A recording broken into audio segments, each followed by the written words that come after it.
Shopify store owners, are your Performance Max campaigns currently falling flat? Looking at all the numbers and it still doesn't make any sense? I have a little secret for you. It might just be the creative assets. In this video, I'm going to show you how I help my clients improve their Performance Max creative assets so they can generate more Shopify sales.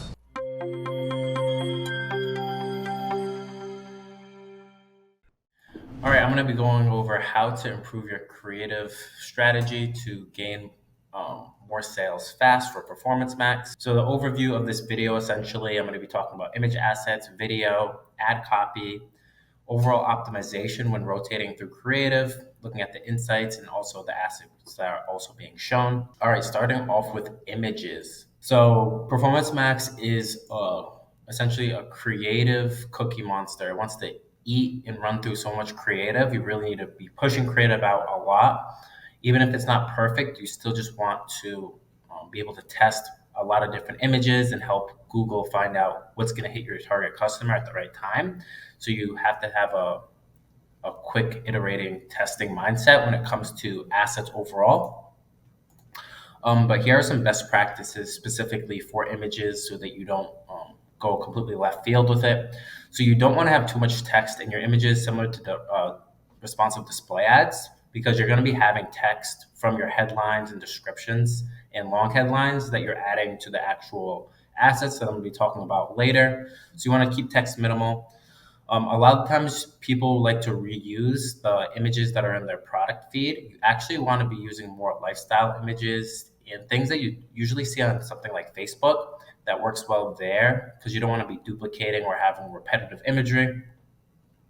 Highlighting like a single focal point of a product that takes up most of the actual image is the best practice, and I'll go more in depth for some examples. Always showing humans in your imagery or just advertising in general helps to engagement and click-through rates. So you want to use landscape and display sizes, doubling the image size from recommended here. So I double these all up in terms of the size of the image so that when it gets resized or put in different formats, the quality stays good rather than having it too small or doing the minimum and have it stretched out, pixelated. So a few like caveats with text on images. You can add it depending on your niche. You can put either offers or discounts. Um, if you're in the apparel space, you'll sometimes see some of your competitors using this on Facebook ads. So on actual the Performance Max, you could test this and see if this gets better click-through rates rather than just having a regular lifestyle or stock type of imagery. Yep, and just checking out the Facebook and LinkedIn ad libraries of competitors, you can mimic those to kind of get some different ideas of images that you can actually run. All right, so first style of image is a lifestyle image. So you can see the person actually using the product here. So it's not just like on a mannequin or a white background. This really helps in selling the product, especially on Performance Max, where you don't always have this be able to be shown in shopping. So you want this to be showing on Discovery, YouTube, display when you're remarketing to people or prospecting. So this is really good and high converting. It helps tell a story behind your brand, and also it's helpful if you use the actual demographic of your target. This might seem like common sense, but sometimes people never test this or test different segments of your audience and showing people that look like them. Next, we have individual shots. So this is the most like shopping ads, and I definitely recommend that you don't use the same shopping feed images and duplicate it up because it's just not gonna give Google enough variety to test, and it'll also look repetitive to the actual advertisements. So usually you want to avoid these that are just like single individual shots that are just duplicates. Yep. So for group shots, this is good for like collections, offers, or bundles that you're going to be doing. You want to be really specific with the listing group that you're going to be adding for your asset group so that you're not just showing any product, so it makes sense. For the images that you're going to be having in the asset group, that it's specifically for the item IDs that are within this offer. Now for scale shots, this is super helpful if you have a product that people might not know the size of it, or size is very important, like this dish laundry soap here. So just showing it next to everyday items can help the customer also imagine it in their home and also see it to scale. via e-commerce since they can't actually specifically touch the item. So this is very, very helpful. Different type of shot that you can take. Detailed shots. This is great for luxury clients that have very specific, detail-oriented types of items like diamond rings or alexandrite. These types of items. This is very, very helpful.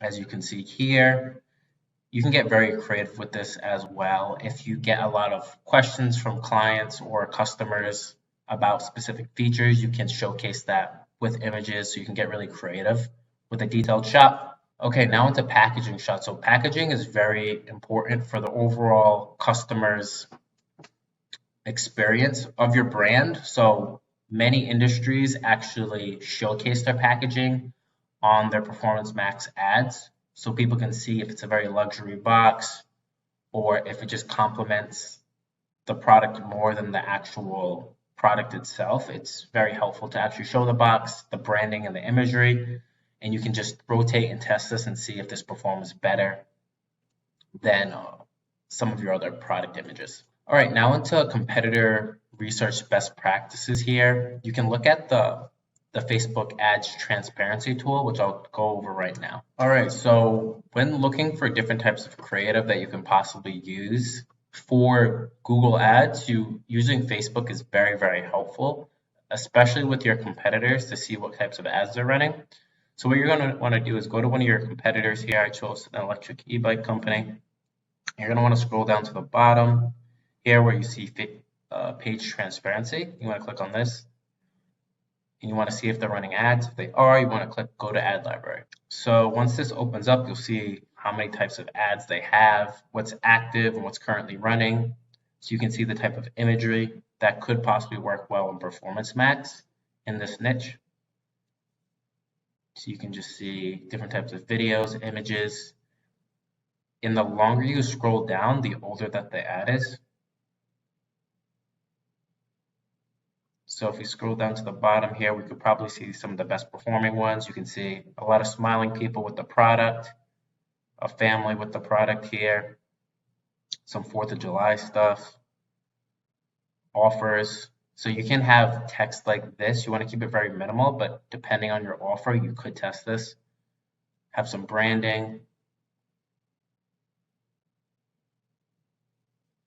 some more videos. So you get the idea. You want to really look in here and see different types of shots that you can take from the Facebook Transparency Lab. So you can use these insights to bring them over to Google and leverage Performance Max like that. Okay, now onto videos. So here are some video best practices. So in general, you want to make sure your video matches up with the audience signal that you're targeting and the products that you're actually advertising. So you don't want basically an e-bike video when you're advertising footballs or whatever your store is selling. So that's just like a best practice rule of thumb.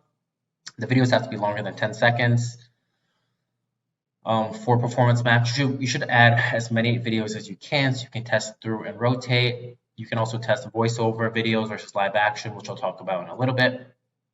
And also keep in mind, video attribution isn't the greatest on Performance Max because it's mainly a click network, so view through conversions are harder to attribute, so you don't want to just shut off videos or pause them because you're not seeing direct conversions.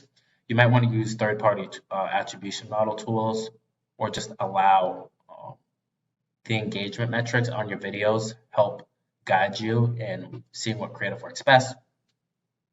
And also, if you don't actually have video, you can opt out of the video network by reaching out to your Google rep, and I can make a video on that specifically, but I always recommend you add some type of video in there or create a video rather than having Google create them for you. Okay, so the ABCD of videos. So these are some best practices when it comes to generally coming up with creative or analyzing your creative and saying, okay, do I have an attention grabbing hook? Am I showing my brand at all? Am I making an emotional connection with the audience? Am I actually telling them to do something? This is a good structure and framework, but it obviously doesn't work in every single situation where it takes creativity out of the picture, but it's a good framework to follow. All right, number one, attention. So you want to you can start your ads in many different ways to test many different types of hooks here. Yeah, so you can test the hook that gets right into the heart of the story. You can reinforce your message with audio and text. So any types of branding messages and noises or text that just goes to overlay within the first 5 seconds can help hook the viewers. Having bright visuals and high contrast can also really help with this type of advertisement. And I'll show you an example right now. That was actually shown by Google as one of the best practices here. So, what makes a diva tick, tick, tick, tick, tick, tick, tick, tick? Some serious bling. Yes, you can see like the quick jump cuts within the first 10 seconds, showing a person's face, different types of bright, vibrant colors can really hook the viewers in here. All the imitators, plus all the haters, rap guys, a million fans. Yeah, so you can see that's a good example of an attention-grabbing hook, and this video did very well. I believe there's a Google case study on this specifically, so you can definitely take notes on how to hook viewers in using this attention-grabbing hook. All right, next we're going to be talking about branding early, often, and richly. So essentially, in your video ads, you always want to be showing your brand being shown at some point, but there's best practices of how you want to show your brand. You don't want it just to be like a floating brand logo. You almost want your product to be being used with your logo on that. That would be much more engaging to users in the Google studies. So you can see situational branding, which I just described. You can do the graphical elements, the voiceovers of people actually talking about your brand, musical treatments, or work your brand into the actual story. So this is very important. It's one of the pillars of having good content here. And there's a great examples of a Ruffles ad, which I'll talk about now, that use this type of style. So we want to pay attention to the branding elements that they used and the actual creative. De todos os eventos cancelados nesse ano, Ruffles sabe qual te deixou mais chateado. So you can see how when they're using their branded elements in here, they're not just dropping the logo necessarily. You can see the product is just being around of people actually eating or using the product.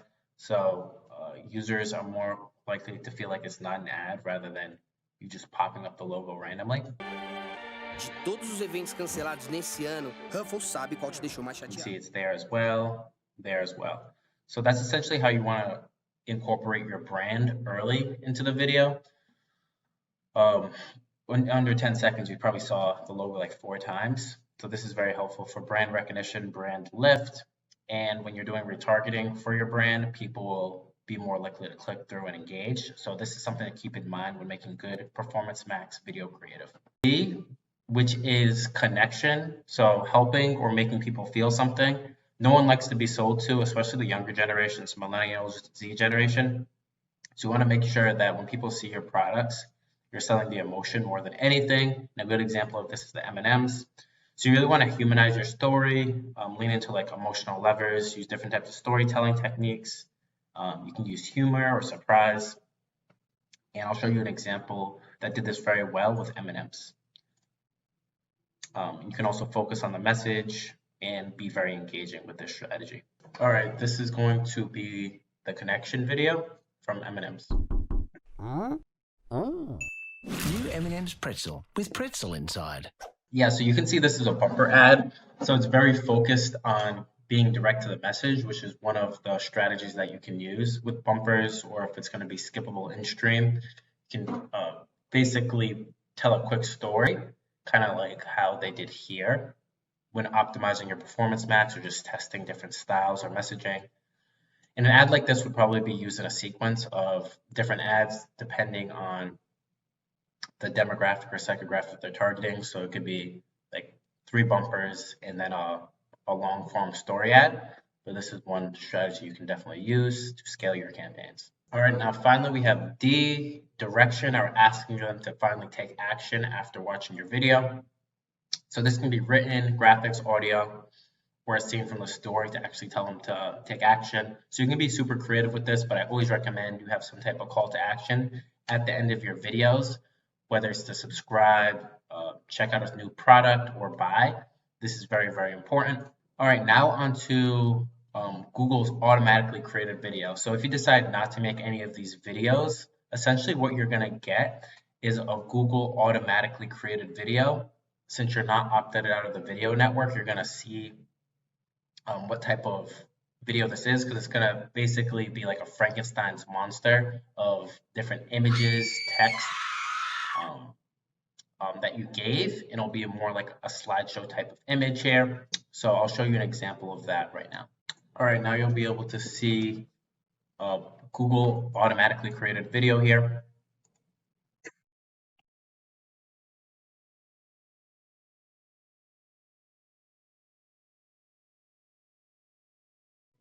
Yeah, you can see how slideshow type it is. It's very unnatural, non-branded looking, and this is what's going to be shown to your customers.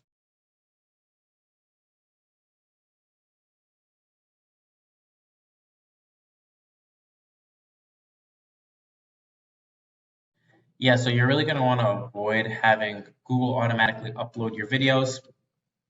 You really want to either have no assets at all and have it like a shopping campaign, or you want to actually create the assets yourself, even if it's in Canva or Google's tools, just so you have more control over your actual creative.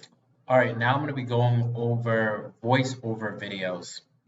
So essentially, Google has a tool within their platform that allows you to add voice over narration to your actual videos. YouTube is a very audio on experience, meaning people always have their sound on, whether it's their phone, desktop, or TV, when actually watching YouTube, unlike Facebook, where they might scroll and watch a video without any audio on. So this is a very important tool to utilize. It's in multiple different languages as well. So I'll just go over to this tool right now. So what you want to do is when you're in your Google Ads account, you want to go up to the top right where it says Tools and Settings and click on that. And then you want to click down to Asset Library. Once you click down to Asset Library, it will bring you over here. Once you're in this area, you're going to see all your different images and assets that you can actually use to create videos, whether it's a slideshow or you can upload a video that you already have creative that just needs a voiceover. So I'm going to click on New, and then go to Video, and then click Add Voiceover.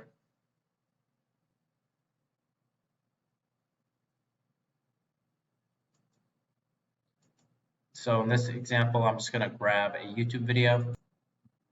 All right, now I have a video. I'm just going to click Paste it here. Oh, it can't be too long. Hold on. Okay, now we have this. Now we can click Enhance Video. And super simply, you could just say, add the actual text to use your transcript. In this case, I'm just say, hello world, and cleaners. And it will just naturally start at the pace of the video. You can change the voices too. Expert female. And then you can just preview the voiceover. Yeah, so this is a very helpful tool because it's actually pretty time consuming to find voiceover actors, and it does cost money. So this is a nice, useful tool when actually doing voiceover creative. And you can test this, have a non-voiceover and a voiceover creative and split test it and see how much your view engagement increases. And then this will ultimately lower your CPMs or cost per click. All right, now we have live action videos. So this is essentially a lot different from voiceovers because it's a recording of live people. You'll see a lot of different ads like this that have actors, real locations, and this is typically more expensive than just doing voiceover or animated creative. So usually what you want to do is test voiceover offers or messaging, and then if that's scaling really well, you can test live action and kind of take it like that. All right, now onto YouTube Shorts. So essentially you can make vertical videos. If you don't know what shorts are, they're basically TikTok or Instagram Reel style videos that are really blowing up on the YouTube platform. And you can use these as advertisements. Targeting mobile devices would typically do better than desktop or tablet. You can't target specifically on PMAX, but you can test this type of video creative out of your 5 videos, maybe test a well-performing short that works organically and see if that will work good with that specific insight or asset group and try to scale and test your creative that way. And this engagement is growing a lot since you can hit on users in different areas or in different stages of the funnel that might not be ready for a long form story, but possibly they want to see a short, like less than 1 minute story from Shorts. All right, now on to ad copy in writing. So there's many different types of headline types, and I can make a whole video on just ad copy alone, but I'm going to give you a brief high level overview on the different headline types. So these are objections. So number one, it could be objections. So basically why customers don't buy in your store, whether it's like FAQs can be common objections that you can put in headlines that will hook people's curiosity. Specialization, what makes you special or your business special, like your unique selling proposition. Any awards or certifications you have can be a headline. Social proof, whether you have like X amount of reviews or X amount of customers sold to. Testimonials, this will be a little harder to fit in a Google Ads headline, but you could possibly fit it in a long headline that's 90 characters, it has to be relatively short. Online availability, so if you have X amount available, or if you're low on stock, you can use this as a headline. Shipping and returns, you have free shipping and free returns. If you have a brick and mortar, you can do specific to a certain area or country if it matters to that certain niche. Pricing and fees, so if you have a discount or a lower price, any special features that you have. Back to promotions and discounts, you can add as well. And then call to action. So there can be different call to actions, and Performance Max does have a built-in call to action, but you can definitely test this to see what people respond to more. So it can be a problem, a consequence, call to action, the benefit that they receive. And here are some popular call to actions on Google Ads in general. So get, click, discover, sign up, build, learn, try, shop. So these are a lot of different ones you can try. No pun intended. In your actual ad copy, so you can see if for your specific customers they respond to certain things better. Sentiment in ads, so this essentially means like the vibe of the ad. A lot of ads are just like neutral and just say what their benefits are. You rarely see any being like funny, negative. So you can try this depending on your customers. So it's always going back to who your customers are and what you think they'll respond to more. You'll never know until you test, so you always want to be testing this. And finally, punctuation. So a lot of people will use exclamation points and screaming. Commas can be used, question marks as well. I find that using dollar signs instead of writing out the number, percentages, or hashtag symbols can work really well too. Just to differentiate yourself and just test and see if people respond better to different types of punctuations in your ads. All right, now onto optimization. So you got all the tools in the bag of images, videos, ad copy that you can try and test to basically scale your Performance Max campaigns. But how do you actually see what's performing after? So you're going to want to look into the asset performance report, and you're going to want to monitor this every couple weeks. Maybe not make any changes every couple weeks, because Performance Max, you want to allow it at least like a month or a few weeks, depending how big your budget is, before making too many changes. So let's hop into the Performance Max asset performance report and see how you can like look and analyze this data. All right, now on optimizing your actual Performance Max campaigns from the insights. So essentially what you want to see here when looking at your campaigns, you want to see if there's any types of trending keywords, and let's give it 28 days. So you want to look in the rows here and see if there's any types of trending keywords that you currently are targeting. So here we might see like, okay, vintage white motorcycle. This isn't a signal that we're currently targeting or retro, but this is definitely something we can hit with a different angle. So you'd want to create a Performance Max asset just for this, whether we actually have the keyword like better than your vintage white motorcycle, depending on the product. If this is an e-bike product, you can say vintage style e-bike and kind of hit that demographic, or just target more similar affinity keywords around this as well to kind of get an idea here. You can just look through here and just see what's getting conversions or what has more search volume. So you can see for Move Bike, you can even find like competitors here that are getting a lot of search volume. You can target them and make a signal off of that. So you can get a lot of good insights there, or even look in auction insights and see which competitors are showing up here. And then create asset groups based completely off of that. Now, in actually like seeing your asset groups here, you're gonna wanna go down to ones that have a good amount of spend. You can click view details. Within here, you'll see which assets are performing the best, where the source is from. So you can click sort. You can see the best performing. You can add more similar to this, or you can look for low performing or pending and swap these out. So maybe like people don't care about a 2-year warranty. So we can swap this out for something that's performing well. Like, let's see, what type of text works well?